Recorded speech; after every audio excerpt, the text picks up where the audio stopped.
다음으로 붕괴 조짐을 보이고 있는 자영업자 문제를 살펴보겠습니다. 곽승규 기자가 나와 있습니다. 곽 기자, 코로나19가 창궐했을 때보다 더 힘들다는 아우성이 여기저기서 들리는 것 같습니다. 네, 자영업자들이 왜 장시간 노동에 시달리면서도 돈은 제대로 벌지 못하고 있는 건지 구조적인 문제점을 알아봤습니다. 7년째 굽네치킨 가맹점을 운영하고 있는 피세준 씨. 아르바이트 직원 1명과 휴일도 없이 일합니다. 저는 한 13시간, 14시간 보통 해요. 보통 새벽까지 하니까 피곤하고. 지금은 생존이에요. 생존을 하고 있는 거예요. 생계가 아닌 생존을 하고 있다고 생각을 해요. 네. 여기에서 인기 메뉴의 가격은 19,900원. 배달의 민족 유료 회원은 할인을 받아 배달비 없이 18,900원에 주문할 수 있습니다. 그런데 이때 점주가 실제로 정산받는 돈은 13,132원입니다. 순식간에 6,700원, 30%가 넘게 빠져나갑니다. 배달비 3,400원에 중개 이용료, 결제 정산 수수료, 그리고 고객 할인 비용까지 부담하기 때문입니다. 30%. 이게 그냥 없어지는 거예요. 무료 배달을 하면서 매출은 똑같거나 늘었지만 몸은 힘들고 마진이 없는 거예요. 남은 13,132원에서도 비용은 계속 빠져나갑니다. 핵심 원재료인 닭값을 포함해 포장용기와 같은 부자재 비용, 여기에 아르바이트 직원 인건비와 월세, 전기, 수도요금 같은 공과금까지 제하면 2만 원짜리 치킨 한 마리를 팔아 남는 돈은 1,000원에서 2,000원 사이입니다. 즉, 점주 몫은 10%도 안 된다는 뜻입니다. 본인의 인건비는 고려하지도 않은 수치입니다. 소위 말해서 많은 분들이 버티자. 왜냐하면 희망 고문을 당하는 거는 있겠지만 그래도 지금보다 나빠지진 않지 않느냐. 뭐 이런 실정으로 버티고. 프랜차이즈 자영업자가 본사와 배달 플랫폼 사이에 샌드위치처럼 끼어 있는 사이. 적자였던 배달의 민족 운영사 우아한 형제들의 영업이익은 2022년 4,200억 원에서 2023년 7천억 원으로 가파르게 성장했습니다. 그 배당과 관련해서 한 말씀 드린다면 저희가 사실 스타트업에서 시작해서 해외 투자를 받아서 엑시트를 한 기업인데 해외가 투자를 할 때 그런 흑자 전환에 성공한 지난 2022년 배달의 민족은 주문당 1,000원이던 배민 배달 중개 수수료를 주문 금액의 6.8%씩 받는 정률제로 바꾸고 배민 배달의 단건 배달비도 5,000원에서 6,000원으로 올렸습니다. 그 배달의 민족 홈페이지 들어가 보면 그 자기 자회사에게 배달을 선택할 수밖에 없도록 화면을 그렇게 구성을 해놨어요. 유인해놓은 거예요. 예? 네. 다 갑니다. 그러면 이 배달 몰아주기 아니에요. 그 부분은 확인해서 법 위반 여부를 판단해 보겠습니다. 이에 대해 우아한 형제들 측은 더 정확한 배달 품질을 위해 프리랜서인 배달원에 대한 호출 및 동선 관리를 직접 수행하는 것일 뿐 배민 배달은 일감 몰아주기가 아니라는 취지의 입장을 밝혀왔습니다. 여기에 최근 배달 앱들은 월 회비를 내면 무료 배달을 이용할 수 있는 서비스 가입을 적극적으로 유도하고 있습니다. 요기요와 쿠팡이츠에 이어 배달의 민족도 중개 수수료를 최고 9%대로 인상했습니다. 지난 7월 출범한 배달 플랫폼 입점업체 상생협의체는 3개월 넘게 수수료율 합의안을 도출하지 못하고 있습니다. 그게 이제 말은 무료 배달이지만 사실상 그 부담이 자영업자들이 결국에는 다 부담을 해야 되는 수수료 인상으로 이어지고 그게 결국엔 또 다시 음식값 인상으로 올라가거든요. 결국에는 점주도 피해, 그다음에 라이더도 피해, 그다음에 소비자도 피해를 보고 이익은 오로지 배민과 쿠팡이츠 같은 배달 앱들만 가져가는 지금 이런 상황이라고 볼 수 있을 것 같습니다. 그렇다면 굽네치킨의 본사인 GM푸드는 어떨까? 최근 3년 매출액은 증가했지만 영업이익은 감소했습니다. 그런데 더 들여다보면 이익이 늘어난 곳들이 있습니다. 굽네치킨의 주 재료인 닭과 부산물은 플러스원이란 업체가 도축을 한 뒤 유통업체인 크레치코를 통해 GM푸드로 납품됩니다. 플러스원의 영업이익은 2022년부터 30억 원대로 뛰었고 크레치코 역시 2021년엔 적자를 봤다가 2022년부터 매출과 영업이익이 꾸준히 늘었습니다. 닭값이 불안정하던 2022년 6월 본사가 원재료 공급가 결정 방식을 고정 가격제에서 시세에 따른 변동 가격제로 바꾸면서 2022년 3월 6,215원이던 부분육 가격은 지난 8월 말 기준 9,365원까지 올랐습니다. 같은 기간 인기 메뉴의 가격은 18,000원에서 19,900원으로 1,900원 올랐는데 원재료 값은 3,000원 이상 오른 겁니다. 굽네치킨은 홍철호 대통령실 정무수석이 지난 2005년 동생과 공동 창업한 프랜차이즈입니다. 홍 수석은 도축업체 플러스원의 지분 98.4%를 소유하고 있고 유통업체인 크레치코는 홍 수석의 세 자녀가, 본사인 GM푸드는 홍 수석의 동생 홍경호 회장 일가가 소유하고 있습니다. 홍 수석 일가는 지난해 플러스원에서 7억 원의 배당을 받고 45억 원을 빌린 것으로 확인됐습니다. 이 내용은 전형적인 편법적 경영권 승계와 일감 몰아주기 전형이라고 보는데 어떻게 생각하십니까? 사실관계를 확인해 봐야 될 것 같습니다. 이에 대해 굽네치킨은 다른 브랜드들은 이미 변동가격제를 적용하고 있었으며 현재 생닭 시세도 최근 3년간 최저 가격으로 떨어져 변동제로 인해 가맹점 수익이 증가했다고 밝혔습니다. 일감 몰아주기 의혹과 관련해선 국내는 홍경호 회장이 최대 주주이며 홍철호 수석과는 지분 관계가 전혀 없다고 반박했습니다.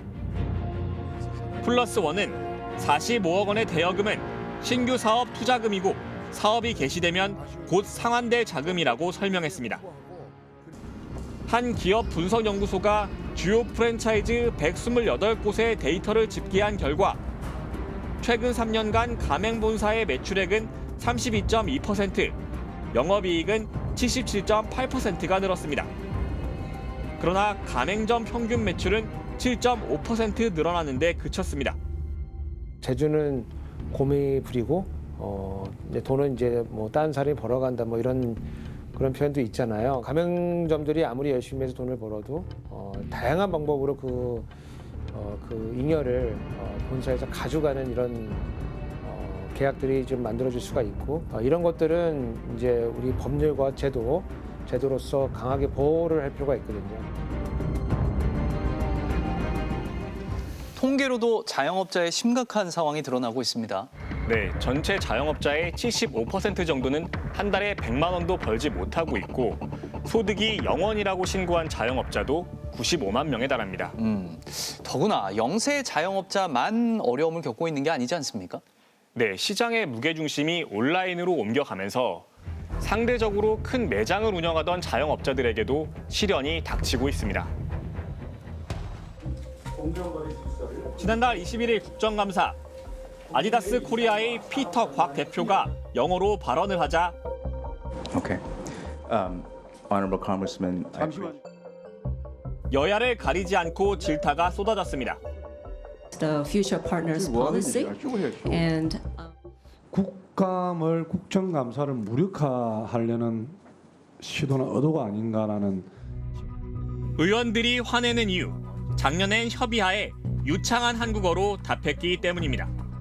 본사에서 생각하기에는 좀 시급한 문제이고 이런 거를 최대한 우리가 당연히 점장들을 배려를 하면서 이런 구조 조정이 좀 필요하다. 캐나다 국적을 가지고 있는 곽 대표는 소통을 더 잘 해보려던 것이라고 해명했습니다. 제가 한국말을 못하는 얘기는 절대로 안 했습니다. 이 자리에서 제가 설명하는 게 좀 부족할 것 같아서 많은 걱정이 있었고 아디다스 코리아는 왜 2년 연속 국정감사의 대상이 된 걸까? 2년 전 인기 K-팝 그룹 블랙핑크의 멤버 제니가 신어 화제가 된 아디다스의 신발입니다. 정가 10만 원짜리 신발이 중고시장에서 60만 원대에 거래가 될 정도로 인기를 끌었습니다. 그런데 이 신발이 지난해 국정감사에 등장했습니다. 이게 아디다스에서 팔고 있는 삼바라는 제품입니다. 인기 상품입니다. 이러한 인기 상품들은 현재 가맹점 자체에는 주지도 않고 본사 직영점 및 온라인몰에만 팔고 있습니다. 발단은 지난 2022년 1월 아디다스 코리아가 오프라인 매장 구조조정에 착수하면서부터였습니다.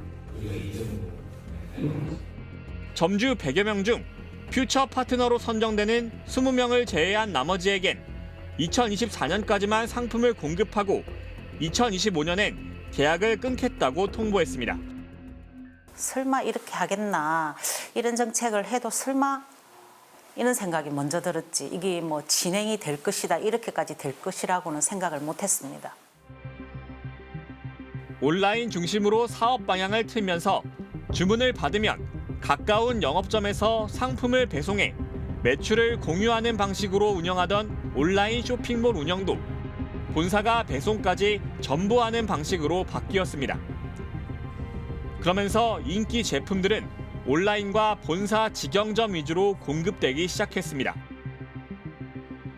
러닝 열풍 속에 아디다스 공식 앱에서 베스트셀러로 소개되고 있는 러닝화. 일반 매장에 가보니 찾을 수가 없습니다. 하루 오는 손님의 100이 있으면 90이 그런 인기 상품을 찾으러 오세요. 여기 매장에 오면 없다라는 것을 아니까 점점 이제 기존에 오던 손님들도 끊기는 그런 상황이 반복되고 있죠. 구조 조정에 들어간 후 지난 2021년 69억 원이던 아디다스 코리아의 영업이익은 2022년에 746억 원으로 10배 이상 수직 상승했습니다. 반면 108명이던 아디다스 점주는 49명으로 줄어들었고 7명은 파산 선고를 받았습니다. 내년 6월이면 아디다스 코리아가 제시한 유예기간 3년도 끝납니다. 저희가 이제 그나마 뭐 자연스럽게 없어지길 바라는 그런 느낌을 지울 수가 없어요, 지금. 그러니까 너희들은 시간이 되면 어차피 나갈 사람들이니까 너희들이랑 대할 이유가 없어. 이런 상황인 거죠. 지난해 국감 당시 아디다스 코리아는 점주들의 어려움을 잘 검토해 보겠다고 했지만 실제로는 대화 한 번 이뤄지지 않았습니다. 한 차례 공문 보낸 거 말고 다른 상생 대화 관련된 게 있습니까? 아니요, 없었습니다. 네. 자, 곽근엽 증인.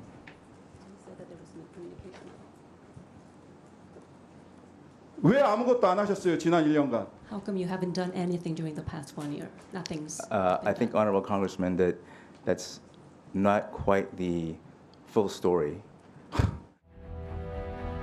점주들은 아디다스 코리아가 일방적 계약 해지 등을 금지한 가맹사업법을 위반했다며 공정위에 신고했습니다. 공정위는 본사의 대리점에 대한 상당한 수준의 통제가 없어 가맹관계로 보기 어렵다며 신고 내용을 심사조차 하지 않았습니다. 그렇지만 아디다스 코리아의 전직 영업직원은 스트레이트에 본사가 매장 위치 선정이나 인테리어 등에도 관여해왔다고 털어놨습니다. 매장을 좀 확장해서 다른 브랜드가 좀 크게 가졌으면 좋겠다. 또 전국적으로 좀 그렇게 또 진행을 하고 있었고 그런 상황에서 저희들이 계속 푸시를 한 거죠. 국회에서 논란이 되자 공정위는 뒤늦게 관련법 위반 여부가 있는지 살펴보겠다고 했습니다. 의원님 말씀하신 요 사안 관련해서는 이번에 서울 사무소에서 본부로 이제 이관을 했습니다. 예. 그래서 지금 아디다스 코리아는 점주들과 가맹 계약이 아닌 대리점 계약을 맺었고 브랜드 가치를 높이기 위한 방법을 도모한 것이지 강요나 통제는 없었다는 입장을 밝혔습니다. 또 인기 상품은 한국에 들어오는 물량 자체가 적어 점주들에게 공급하는 데 어려움이 있었다고 해명했습니다. 내수 침체와 고금리, 독과점적 지위를 가진 플랫폼 업체들의 등장. 여기에 온라인 중심의 소비 패턴 변화까지. 지난해 폐업을 신고한 개인 사업자는 90만 명이 넘는 걸로 집계됐습니다. 올해 1분기 자영업자의 사업자 대출 연체액은 10조 8천억 원에 달합니다. 모두 역대 최대입니다. 그 가게에서 일하고 있는 노동자들도 있고 그다음에 그 가게가 유지되기 위해서 또 거기다 물건을 납품하는 납품업체들도 있거든요. 대리점이라든지 또는 그 뭐 운송하시는 분들 이런 분들의 일자리도 있고 그러면 가게 하나가 망한다는 건 사실 그 가게 하나가 망하는 게 아니고 그 지역의 경제가 통째로 무너진다는 얘기가 되기 때문에